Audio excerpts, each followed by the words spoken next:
Like, you got to give it time to build. But this also just goes back to me to the premise of them should have never ever. They probably should have never ever fired Dan Mullen. So that's what it goes back to. Yep. And I mean, yeah, the carousel is going crazy. I mean, we saw like I think earlier, like we just got the latest one. Former Northwestern head coach Pat Fitzgerald is heading to East Lansing to take over the Michigan State job after Jonathan Smith has been fired. We also have seen that a former Iowa State coordinator Alex Golish out of South Florida is destined to be the next head coach at the university at Auburn. So the Iowa State to Auburn pipeline continues in some way, shape, or form. Yeah, and the funny thing is, he's getting paid more than Campbell is, which is funny. I was like, man, it's just all his former guys are getting paid more than him. He's still at Iowa State, so hey, Yeah, good for Golish, man. I'm happy for and him. I mean that Campbell coaching tree is growing ever so bigger in terms of the resume because yeah, obviously Golish was pretty good coordinator. Like I saw the graphic that put what was it? Golish had like 3 quarterbacks and included Brock Purdy as Mm-hmm. like one of them, and I kind of laughed at him like, and this SFA fan was like, "There's no way they're trying to claim Alex Golish coach Brock Purdy," but I'm like, it's kind of true though, because he was there in 2018 and 2019 when Brock Purdy first made his name known around Ames, Iowa. So yeah, Well, it's just like how when you say that Alice Golish is a Matt Campbell guy, and the Tennessee fans will tell you, no, he's a Josh Heupel guy. I'm like, but he wouldn't have found out. But I don't think Tennessee would have found out about him without being at Iowa State. my point exactly. Yeah. And then we talked about Memphis a little bit. They are hiring.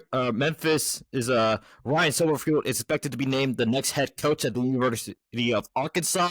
And then we also have Coastal Carolina has fired head coach Tim Beck after a disappointing year after they got absolutely blown out by James Madison, who is gunning for a group of group of 6 playoff spot, which is not possible because of the ACC championship being number 18th ranked Virginia versus 7-5 Duke. You know what? Just for the chaos, I kind of want Duke to win that just for the chaos. We need Duke to win the ACC. Duke, Yep. do it for the Big 12, please. Yep.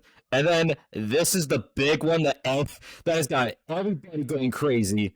Lane Kiffin is expected to leave Ole Miss and be the next head coach for the LSU Tigers. Yeah, I believe the numbers I think were up for I think it's 7 years, over $12 million a year, something like that. Uh-huh. And you want to guess like the extra caveat they threw in? What's that? He's not going to be coaching Ole Miss during the college football playoffs. Well, yeah, I believe signing day is National Signing Day is this week. So Yeah. they already have 12 kids committed in the class for LSU for 2026. So yeah. But this is crazy. The fact he's not even going to coach Ole Miss through the playoffs. I would have thought they would do that because I mean that's what they're doing. Eric Morris is doing for, well, at least for the postseason for at North Texas. So I'm surprised. yeah, at a place like LSU, they probably like if they're paying you all that money, they're probably just gonna want you to be at LSU As soon as possible. as soon as possible. If they're paying you $12 million a year, then they're like, yeah, bro, you got to go. We're paying you all this money to be here, so you can't. Bye. Say bye. Yeah.